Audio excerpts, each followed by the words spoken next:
Hello students, welcome back to the channel Marks Made Easy. Alright, आज हम करने वाले हैं क्लास 8 मल्हार का सेकंड चैप्टर दो कुरैया। बड़ा ही मस्त हल्का सा चैप्टर है, हल्का फुल्का हंसी मजाक वाला चैप्टर है।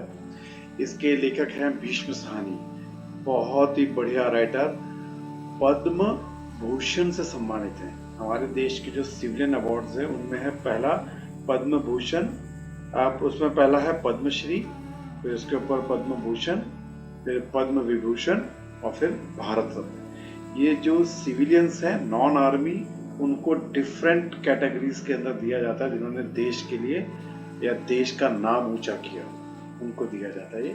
तो उसमें भीष्म साहनी जी को पद्म भूषण मिला है। ऐसे आर्मी के अवार्ड होते हैं कीर्ति चक्र, शौर्य चक्र, वीर चक्र, ऐसे आर्मी को पुलिस के पुलिस मेडल होते हैं। ऐसे डिफरेंट कैटेगरीज में अवार्ड दिए जाते हैं so that we recognise our heroes, उनको पता लगे कि हाँ देश उनको इम्पोर्टेंट मानता है। ऑलराइट, तो स्टार्ट करते हैं। दो गौरैया। गौरैया इज लाइक, अगर आप दिल्ली में आसपास रहते हैं तो दिल्ली की जो स्टेट बर्ड है वो गौरैया है। पहले बहुत दिखती थी, अब धीरे धीरे करके खत्म होती जा रही, मिली दिखती नहीं आजकल। घर में हम तीन ही व्यक्ति रहते थे, माँ, पिताजी और मैं, मतलब भीष्म साहनी, उनकी माँ और उनके पिताजी। और पर पिताजी कहते थे ये घर सराय बना हुआ है। सराय मतलब एक फ्री की जगह जहाँ कोई भी आकर रह सकता है। हम तो जैसे यहाँ पर मेहमान है, घर के मालिक तो कोई दूसरे ही है। आंगन में आम का पेड़ है, तरह तरह के पक्षी उस पर डेरा डाले रहते हैं, और जो भी पक्षी पहाड़ियों घाटियों से उड़ता हुआ दिल्ली पहुंचता है, पिताजी कहते हैं सीधा हमारे घर ही पहुंच जाता है। मतलब कोई भी कहीं से आता है that comes directly to their home, वहीं पर पहुंचता आके, जैसे हमारे घर का पता लिखवा कर आता हो। कहता भैया ऐसा क्यों, वहां से कोई लगता है कि भैया इनके घर चले जाना, यहाँ पर आराम से आपको खाने पीने रहने का मौका मिलेगा। एक ये ले लिया जाना, ये बेटर रहता है।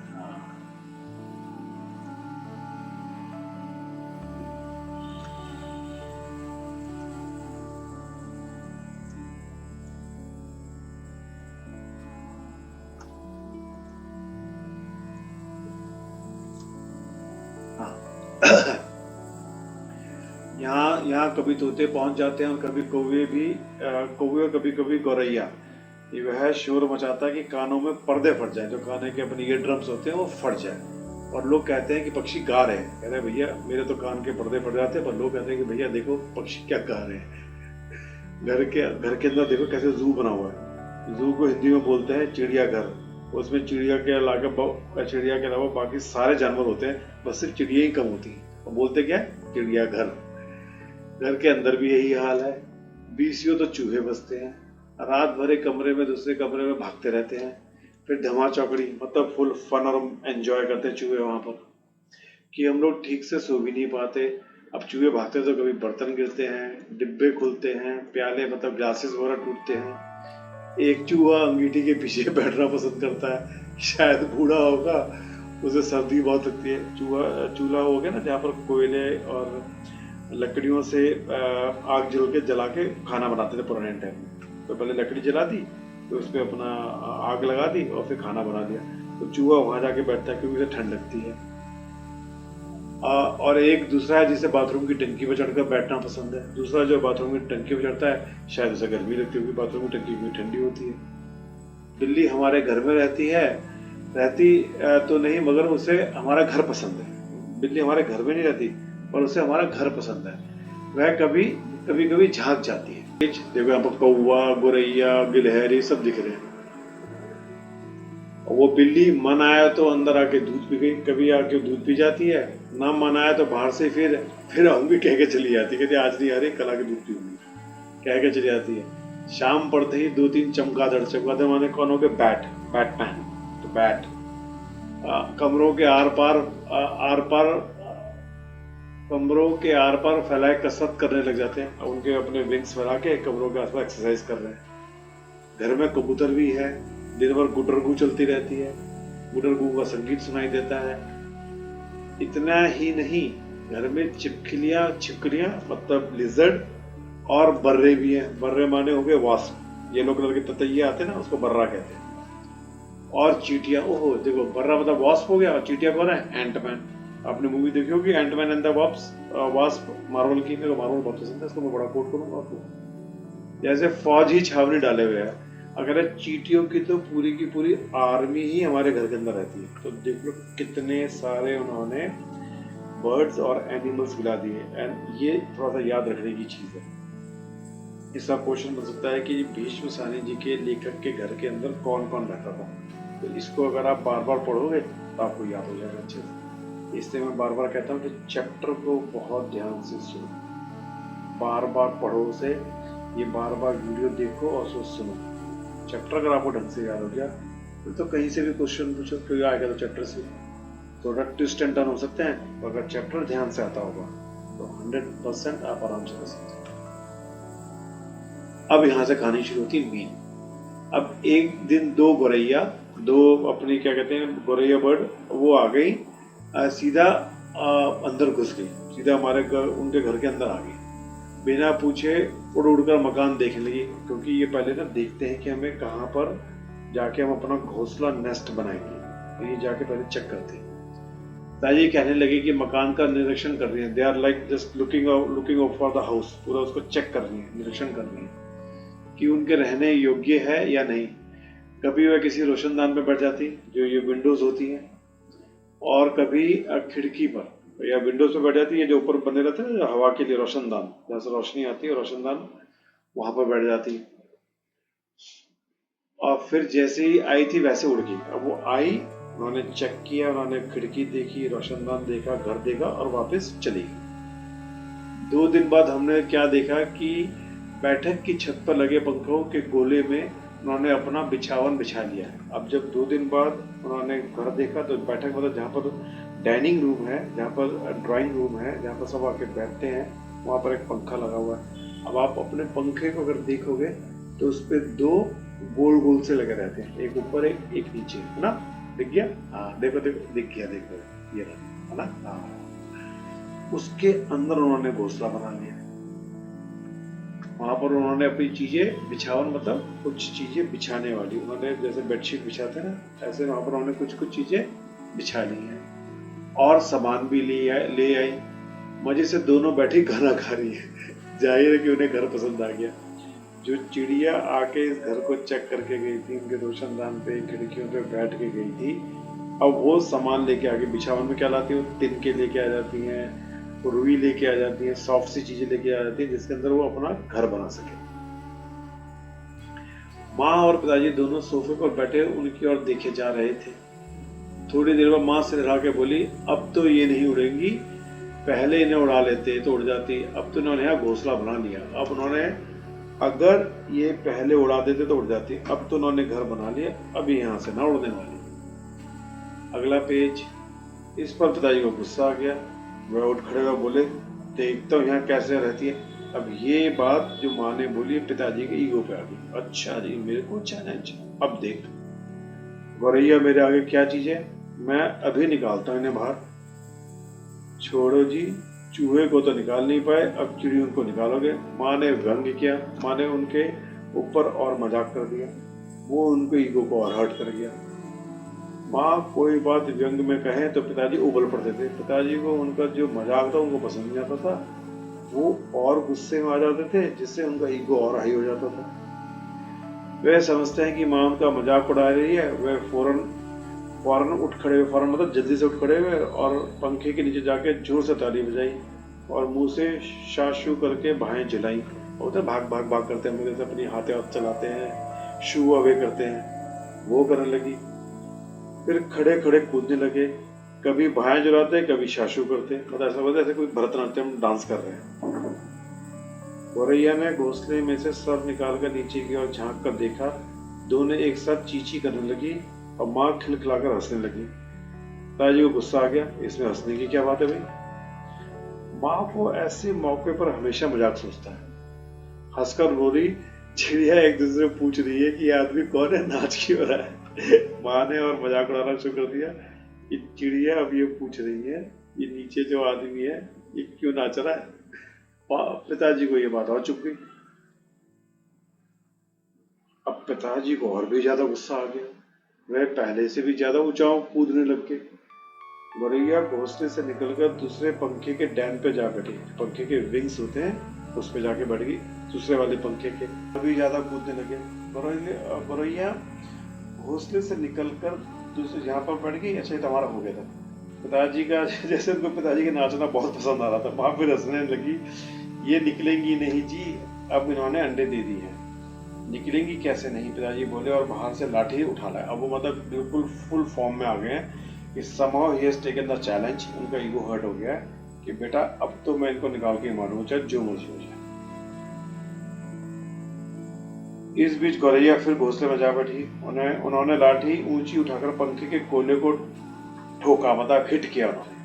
चींची करती गौरैया उड़कर पर्दे के डंडे पे जा बैठी। जो पर्दे के डंडे होते हैं इसमें पर्दा चलाते हैं। अब आप पूरा इमेजिन कर लो, घर के अंदर दो पंखे हैं, माँ सोफे पे बैठी हुई है, पिताजी नीचे डिस्को डांस कर रहे हैं डंडा लेके, और गौरैया को उड़ा रहे हैं, चिड़ियों को उड़ा रहे हैं। ठीक है ना? हाँ, इतनी तकलीफ करने की क्या जरूरत थी, पंखा चला देते तो ये उड़ जाती। माँ ने हंस के कहा, और माँ भी फुल मजे ले रही है। उनको पता है कि भैया ये परेशान हो रहे हैं तो उनसे और मजे ले रही है माँ। पिताजी लाठी उठाए पर्दे के डंडे की ओर लपके। एक गौरैया उड़कर किचन के दरवाजे पर जा बैठी और दूसरी सीढ़ियों वाले दरवाजे पर। एक किचन पे चली गई और दूसरी सीढ़ियों पे चली गई। माँ फिर हंस दी, तुम तो बड़े समझदार हो जी, सभी दरवाजे खुले हैं और तुम गौरैयों को बाहर निकाल रहे हो। एक दरवाजा खुला छोड़ो, बाकी दरवाजे बंद कर दो, तभी निकलेंगे। मतलब ऑब्वियस है, you direct them to one side. आप सारे दरवाजे बंद कर दो और उनको डायरेक्ट करो कि इस दरवाजे से बाहर निकल जाओ, नहीं तो उनको चौतरफा खुला हुआ, वो कहीं भी बैठती, कहीं से उड़ के कहीं चली जाती। अब पिताजी ने मुझे झिड़क कर कहा, ओए सुन। मतलब भीष्म सानी की तरफ देखा, तो खड़ा खड़ा क्या देख रहा है, जा दोनों दरवाजे बंद करके। उन्होंने फट से उसको वो किया, टाटा। मैंने भागकर दोनों दरवाजे बंद कर दिए, केवल किचन वाला दरवाजा खुला रहा। Next page. पिताजी ने फिर लाठी उठाई और गौरैया पर हमला बोल दिया। एक बार तो झूलती लाठी माँ के सिर पे लगते लगते बची। चींची करती चिड़िया कभी एक जगह तो कभी दूसरी जगह पर जा बैठती। आखिर दोनों किचन की ओर खुलने वाले दरवाजों में से बाहर निकल गई। जो किचन वाला दरवाजा था वहां से वो लोग बाहर निकल गई। माँ तालियां बजाने लगी। पिताजी ने लाठी दीवार के साथ टिकाकर छाती फैलाए कुर्सी पर आके बैठे, like a winner with a Solan chest. उनकी छाती फूली हुई थी विद प्राइड, और आके सोफे बढ़ गए। देखा, सी आई डिड इट, मैंने कहा था। आज अब उन्होंने नया डायरेक्शन दिया। आज दरवाजे बंद रखो, उन्होंने हुक्म दिया। एक दिन अंदर नहीं घुस पाएंगे तो घर छोड़ देंगे। हाँ, उनको अगर एक्सेस नहीं मिलेगी उनको घर के लिए, तो वो छोड़ के चले जाएंगे। तभी पंखे के ऊपर से चींची की आवाज सुनाई पड़ी। माँ खिलखिलाकर हंस दी। मैंने सिर उठाकर ऊपर की ओर देखा। दोनों गौरैया फिर से अपने घोंसले में मौजूद थी। अब दिस वाज सरप्राइजिंग कि सब कुछ बंद करने के बाद दोनों गौरैया वापस कैसे आई। चलो आगे देखते हैं। माँ फिर बोली, दरवाजे के नीचे से आ गई हैं। मैंने दरवाजे के नीचे, मतलब भीष्म साहनी ने दरवाजे के नीचे देखा। सचमुच दरवाजों के नीचे थोड़ी थोड़ी जहाँ पर कॉर्नर होता ना पुराने घरों में, वहां पर कई बार जगह बन जाती थी, क्योंकि वो चूहे बना देते थे जगह में। हमारे घर के पुराने दरवाजे के नीचे वैसी जगह थी, वो चूहे वहां से आना जाना करते हैं, तो वो अपने उससे कुतर के ना वहां जगह बना देते हैं। पिताजी को फिर गुस्सा आ गया। माँ मदद तो करती नहीं है, बैठी बैठी हंसे जा रही है बस। अब पिताजी गौरैया में पिल पड़े। मतलब उन्होंने कहा, तेरी इनको छोड़ू नहीं है। उन्होंने दरवाजे के नीचे कपड़े ठूस दिए ताकि कहीं कोई छेद बचा ना रह जाए। फिर लाठी झुलाते हुए, लाठी को ऐसे स्विंग करते हुए उन पर टूट पड़े। चिड़िया चींची करती फिर बाहर निकल गई। थोड़ी ही देर बाद वे कमरे में मौजूद थी। अब की बार वो रोशनदान से आ गई, जो ऊपर एक विंडो बनी रहती है छोटी सी सनलाइट के लिए, तो उसको बोलते हैं रोशनदान, क्यों से वहां से रोशनी आती है। रोशनदान से आ गई, जिसका एक शीशा टूटा हुआ था। जगह भी इतनी बनी घर के अंदर। देखो जी, चिड़िया को मत निकालो। अब माँ ने सीरियसली कहा। माँ ने अब की बार गंभीरता से कहा, सीरियसली कहा, अब तो इन्होंने अंडे भी दे दिए हैं, अब वो यहाँ से नहीं जाएंगे। ऑब्वियस उनके बच्चे होने वाले हैं, तो दे वोंट लीव, क्योंकि ऑब्वियस है पेरेंट्स को अपने बच्चों से ज्यादा प्यार किससे। क्या मतलब, मैं अपना कालीन बर्बाद करवा लूं? कालीन मतलब नीचे कारपेट जो होता है ना, कह रहे कारपेट पे ये लोग गंद मचाएंगी, इनकी पॉटी वगैरह गिरेगी तो मेरा कारपेट खराब हो जाएगा। पिताजी बोले, कुर्सी पर चढ़कर रोशनदान में कपड़ा ठूस दिया। अब उन्होंने एक कपड़ा रोशनदान में भी डाल दिया। फिर लाठी झुलाकर एक बार फिर चिड़ियों को खदेड़ दिया। दोनों पिछले आंगन की दीवार पर जा बैठे। अब उनको बिल्कुल बाहर निकाल दिया और आंगन के पीछे जाके वो बैठ गई। इतने में रात हो गई। रात पड़ गई मतलब रात हो गई। हम खाना खाकर ऊपर जाकर सो गए, क्योंकि कई बार लोग छत पे जाके सोते थे भाई। कूलर एसी वगैरह उस टाइम पे होते नहीं थे। अब गर्मी तो लगती थी अंदर, क्योंकि गर्मी में पूरा जब सूरज पूरा तेज होता था घर गर्म हो जाता था, छत गर्म हो जाती थी तो घर पूरा गर्म हो जाता था। तो क्या करते थे, ऊपर जाके सो जाते थे छत पे। वहां रात के बाद हल्की हल्की ठंडी हवा चलती थी तो उसमें सो जाते थे।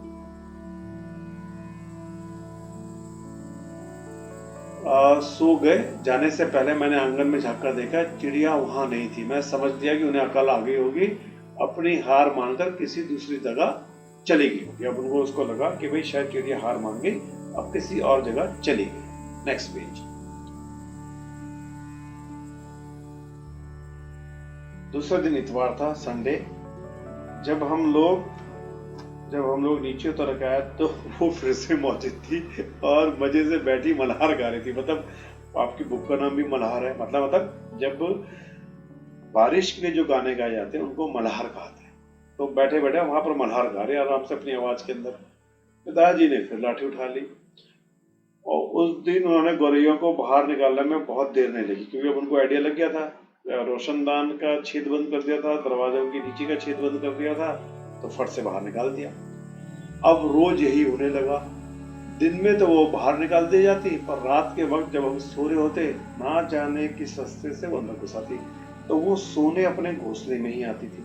बाकी दिन में वो बाहर चली जाती, उनको बाहर निकाल दिया जाता था। पिताजी परेशान हो उठे। आखिर कोई कहां तक लाठी झुला सकता है। पिताजी बार बार कहे, मैं हार नहीं मानूंगा, मैं नहीं मानूंगा हार भैया। और आखिर वह भी तंग आ गए। आखिर जब उनकी सहनशीलता, उनकी जो सहने की शक्ति थी, वो कह रहा है एनफ यार, अब मैं I can absorb this anymore. तो उन्होंने कहा कि अब वो गौरैया को घोंसले को नोच कर, वहां से खींच कर, जो फैन में उन्होंने अपना घोंसला नेस्ट बनाया हुआ है, उसको वो वहां से खींच कर नोच कर बाहर निकाल देंगे। और वे फौरन ही बाहर से एक स्टूल उठा लें।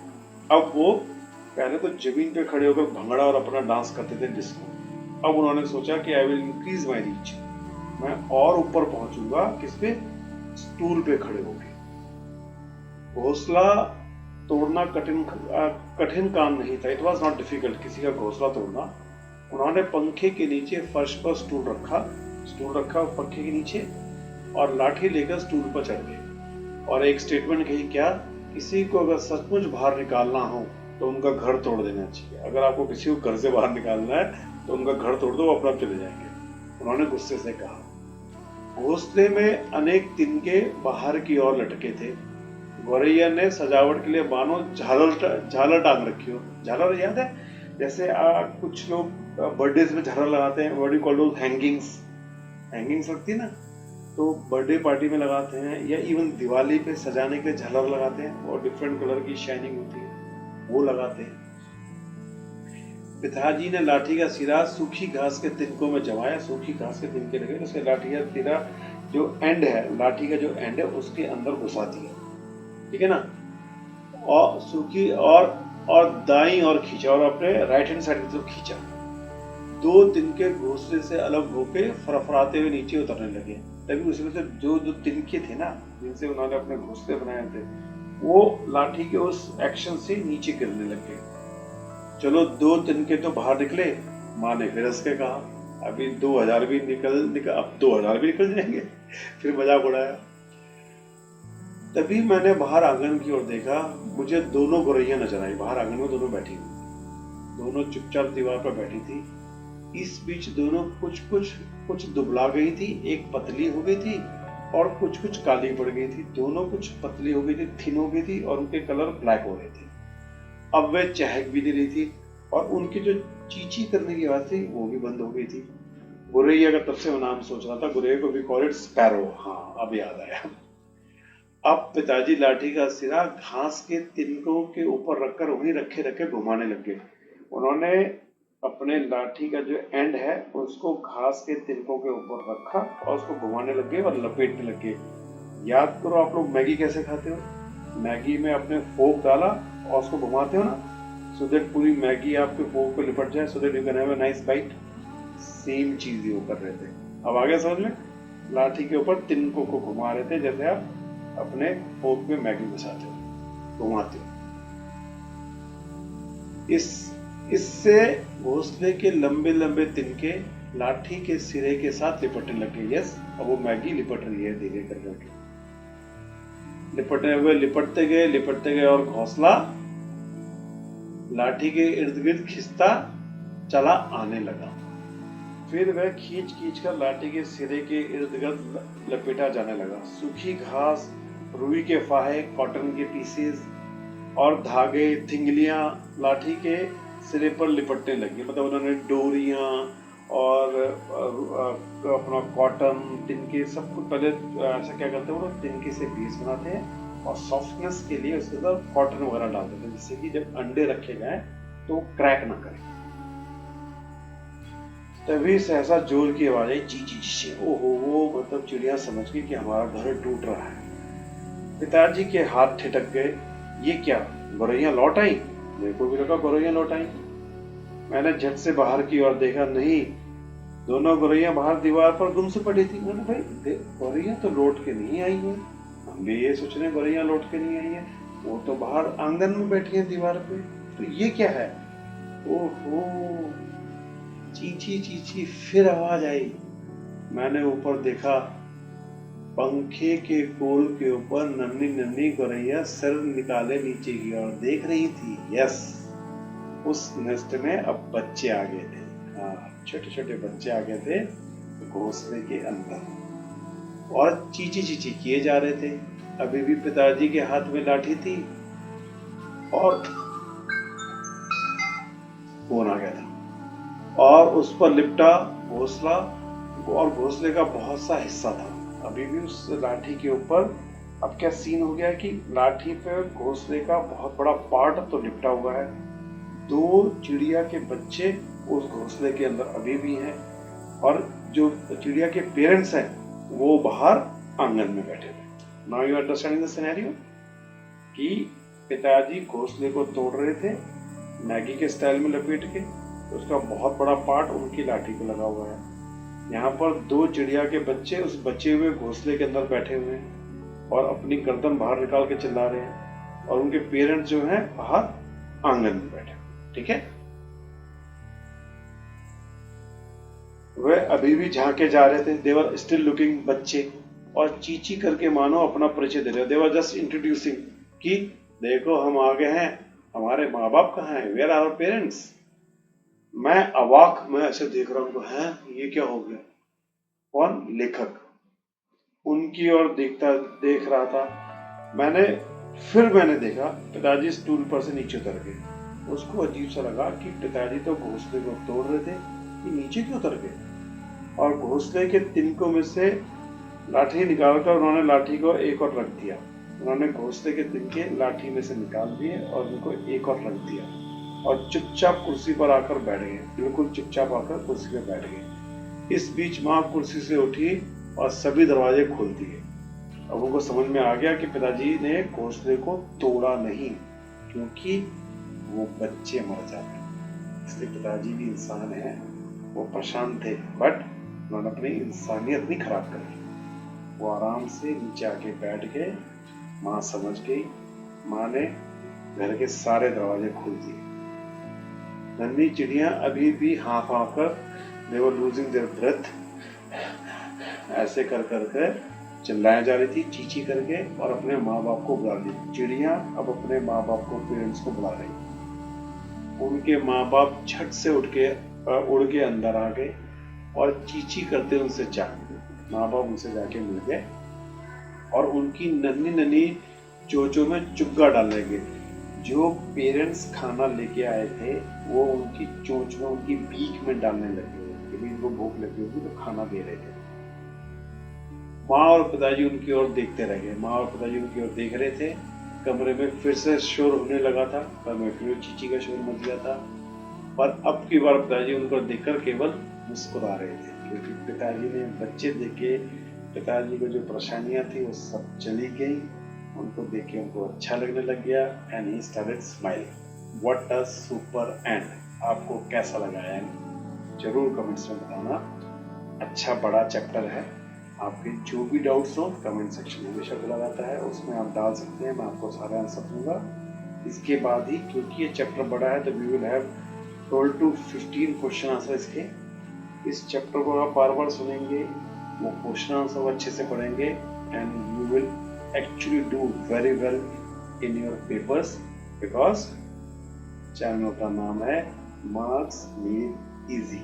Alright, see you in the next one. Thank you very much, bye bye.